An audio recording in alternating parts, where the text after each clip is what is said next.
Hi అండి, welcome to my channel series kitchen. ఈరోజు నేను చూపించిపోయే రెసిపీ చేపల వేపుడు.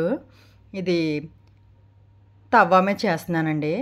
సింపుల్గా తవ్వ మీద కొంచెం ఆయిల్ వేసి చేసేసుకోవచ్చు, చాలా సింపుల్గా అయిపోద్ది. దీనికోసం ముందుగా ఒక ప్లేట్ తీసుకుని అందులో కారం, ఉప్పు, పసుపు, సరిపడా మసాలాలన్నీ వేసేసుకోవాలండి. కొంచెం గరం మసాలా, పీచ్ మసాలా, కొంచెం ఆయిల్, ఒక చెక్క నిమ్మ చెక్క వేసి పిండుకోవాలి. బాగా పిండేసుకున్న తర్వాత ఈ మసాలాలన్నీ కలిసేటట్టు కలుపుకోవాలి.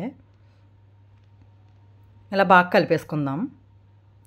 ఒక 2 నిమిషాల వరకు ఇలా బాగా కలుపుకుంటే కలిసిపోద్ది మసాలా మొత్తం. ఉప్పు, కారం, మసాలాలు అన్నీ చక్కగా కలిపేసుకుందాం. కలిపిన తర్వాత చేప ముక్కలు వేసుకుని ఈ చేప ముక్కలకి మసాలా మొత్తం పట్టించేసుకోవాలి. తవా ఫ్రై అన్నది చాలా సింపుల్గా చేసుకోవచ్చండి. పిల్లలు కూడా చాలా ఇష్టంగా తింటారు.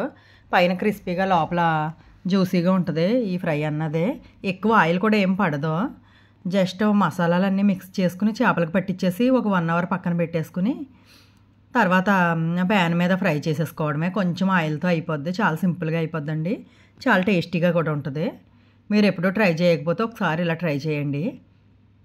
ఇలా మసాలా మొత్తం మిక్స్ చేసుకున్నాం కదా, 1 గంట పక్కన పెట్టేసుకోండి. దీన్ని 1 గంట మూత పెట్టుకుని పక్కన పెట్టేసుకున్నాను నేను.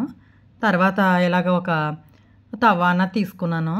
ఇది ఐరన్ తవా తీసుకున్నానండి నేను. ఐరన్ తవా అయితే బాగుంటుంది వేగడానికి ఫిష్ ముక్కలకి. ఇందులో ఒక 2 టేబుల్ స్పూన్ల ఆయిల్ వేసుకున్నాను. ఎక్కువ ఆయిల్ ఏమీ అవసరం ఉండదండి. జస్ట్ ఎనపదు కదా, తొందరగా హీట్ ఎక్కువ ఉంటుంది కదా దీనికి, తొందరగా వేగిపోద్దండి చేప ముక్క అన్నదే. ఇలా చేప ముక్కలు ముందు మ్యాగ్నేట్ చేసుకున్న చేప ముక్కలు అన్నదే పెట్టేసుకోవాలి తవా మీద. ఇలా పెట్టుకున్నాం కదండి. ఒక 10 మినిట్స్, ఒక 12 మినిట్స్ అయితే వేగిపోయినాయి నాకు. వేగిపోతే చాలా సింపుల్గా చేపన చాలా తొందరగా ఉడికిపోద్ది కదండి. ఇలాగా మిగిలిన మసాలా మొత్తం ఆ చేప ముక్కల మీద ఇలా రాసేసుకోవాలి. ఇలా ఒక 5 మినిట్స్ సిమ్లోనే పెట్టుకోవాలండి. హై ఫ్లేమ్ అసలు పెట్టుకోకూడదు, మాడిపోతే మధ్యలో ఉడకదు. మూత పెట్టుకుని ఒకసారి అటు ఇటు తిప్పేసుకుందాం. కొంచెం వేగిన తర్వాత ఇలా తిప్పుకోవాలి. రెండో వైపు కూడా బాగా కాల్చేసుకోవాలి.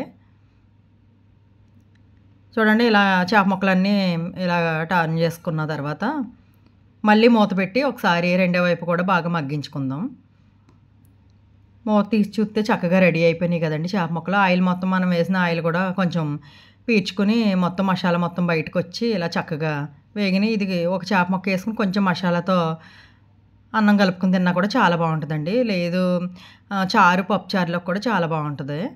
ఒకసారి ఇలా ట్రై చేసి చూడండి. రెడీ అయిపోయి చేప ముక్కలు అన్నది. కొంచెం కరివేపాకు వేసుకుంటున్నాను నేను, కొంచెం కొత్తిమీర ఇలా పైనుంచి వేసేసుకోవడమే. ఒక ప్లేట్లోకి సర్వ్ చేసుకున్నానండి నేను. చూడండి, కట్ చేసి చూపిస్తాను. పైన క్రిస్పీగా, లోపల జ్యూసీగా చాలా బాగున్నాయి కదా.